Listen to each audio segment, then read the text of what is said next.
8 things that you need to do to give the best technical talk of your career. I apologize in advance for a little bit of lack of enthusiasm. I had to record this twice because I wasn't looking at the camera. Who am I? Well, my name is Erika Dietrick, or Erika the Dev, and I'm your internet developer friend. I recently left Cisco, and while I was there, I was in a role where I was required to present at Cisco Live, which is the largest network engineering conference in the world.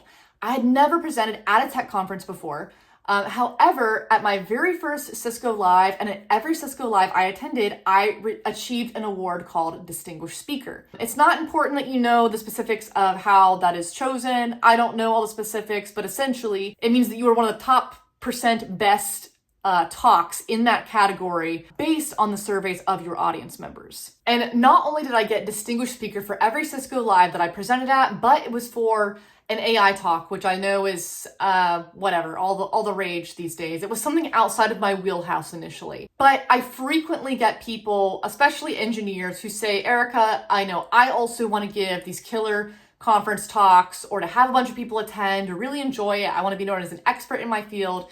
What tips do you have? And to be honest, it's really, really difficult to give individual tips because I, A, don't have the time to do that individually, and B, just general advice is only but so helpful. So I'm going to give this general advice one time. And then after that, I think that you probably need to work with someone individually or pay for some sort of coaching to get very specific iterative advice. I could give a whole masterclass on how to be a better communicator and how to give better talks. When I give you this information, I want you to know that you're not going to just watch this video and then, download it to brain, immediately a better speaker. That's not how this works. I have been practicing these skills for years. I continue to practice them, and they are something that have to be honed over time. So really what this video is a roadmap for what you need to be keeping in mind and practicing as you start giving your conference talks. And just, again, keep in mind progress over perfection, celebrate the progress, and find ways to keep getting better. So I'm going to dive into the 8 tips that I think are absolutely key to crushing your conference talk as a technical person. But if you want me to go deeper into any single one of these, because I can only touch the surface,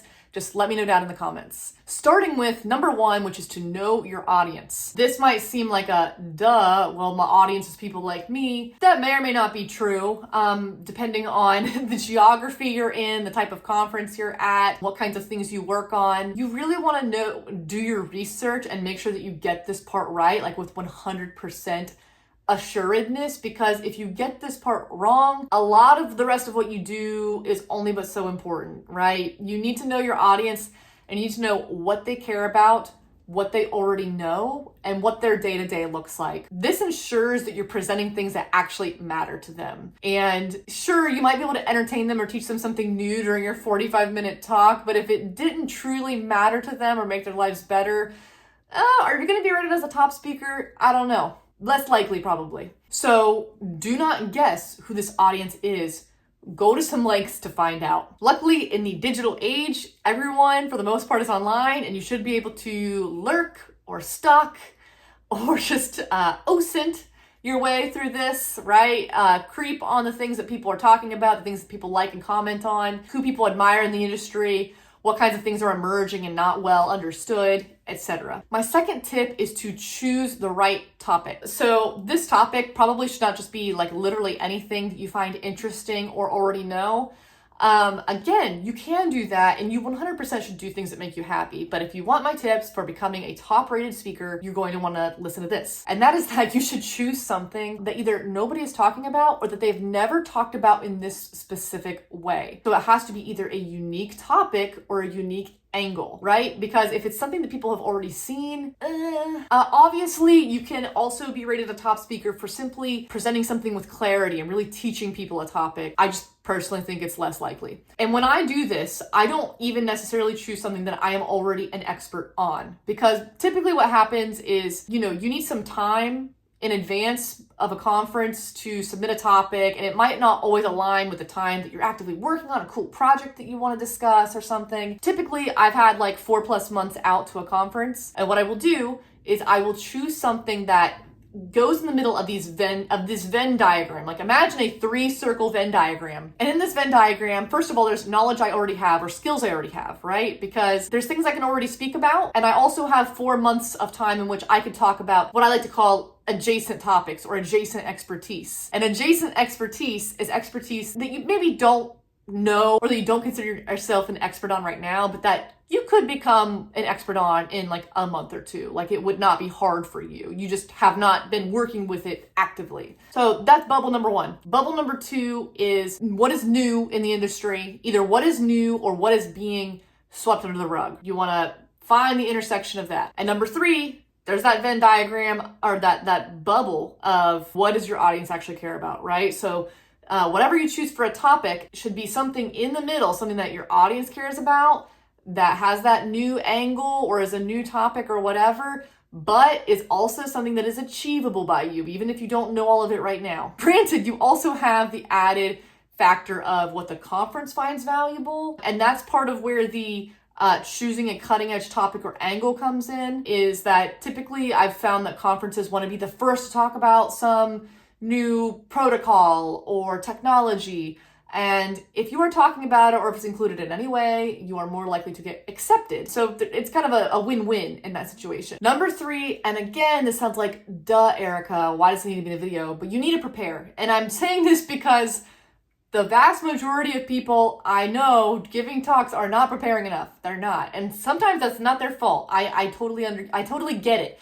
However, there's a lot of people that think that they can just wing a talk because they're a great talker, or I can just throw information on the slide and it's just the information that matters, not the delivery.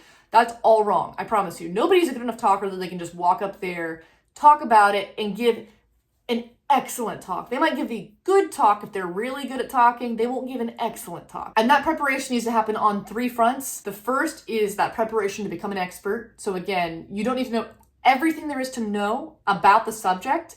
You're just going to need to know what you need to know for the angle of this presentation, which I'll get into more in just a minute. Number two is you need to actually prepare the slides. You should be spending probably a lot more time than you think on the slides and making sure that they are cohesive, that there's not too much on them, that the flow of it makes sense. Putting notes in the notes section of it to mentally jog your brain about what you should be talking about. And the third aspect of that preparation is actually practicing giving the presentation. And again, all of this takes some time because, for instance, when you're creating the slides, you'll create the slides, but then you'll realize you have too many. You're missing some pieces. Same thing when you're practicing speaking.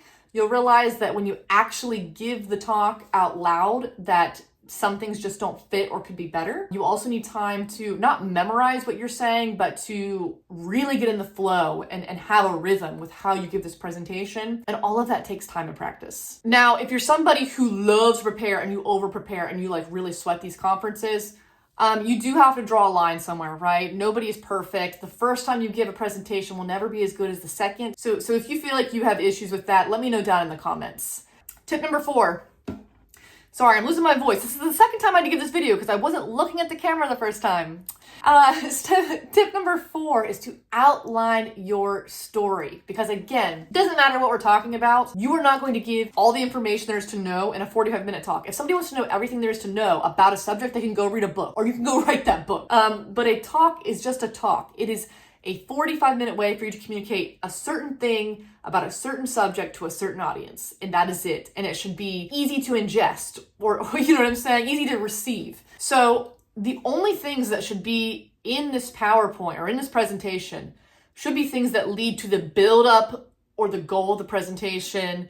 You can call it the thesis statement. You can call it the mission. For instance, one of the topics that I got distinguished speaker for was about using GitHub Copilot, which is an AI coding assistant, and teaching network engineers how to use it, right? And so basically my burning question or thesis was, are AI coding assistants actually useful and reliable? So right there, anything that does not build to that question or does not prove that question, it's getting left out or it's getting very briefly mentioned. So again, keep in mind that no matter how passionate you are about a topic, no matter how much you think that everyone needs to know all these different things that you're wanting to cram into this presentation, that they're not going to be able to absorb that much information. They certainly are not going to be able to absorb 13 paragraphs on a slide. They're also not going to be able to absorb it if you're clicking through each slide every 5 seconds. And that leads me straight to tip number 5, which is KISS, and not in the mean, keep it simple, stupid way, but in the keep it simple slides way. So your slides are just an aid, right? You are the storyteller. Everything should be coming to you. They should be paying attention to you. And if they're ever looking at the slide, it should be because you directed them there. And even once you put something on a slide, right?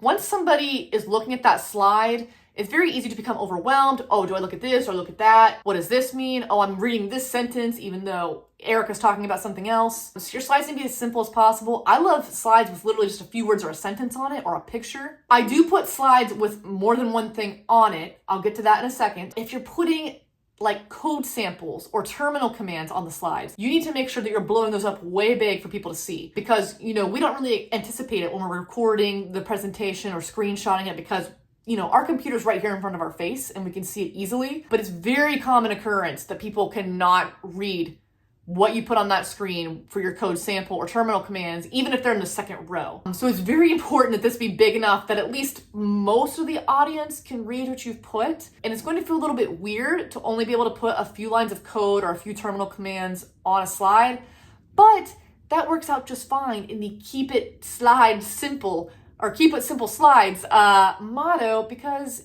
if not everything you want to show puts on one slide, that means it gets another slide, right? And you can specifically speak to those few lines of code or those few commands on that slide. It keeps it simple and you don't lose anybody along the way. Okay, so that brings me to tip number 6, which is animate, animate, animate. Or you could also think of this as guide, guide, guide. But what this means is that even if you keep your slides pretty simple and visually appealing, there should be nothing on the slide that they are not directly being instructed to look at. Not a single thing, right? And so typically on my slides, I will have like a few words or a sentence at the top.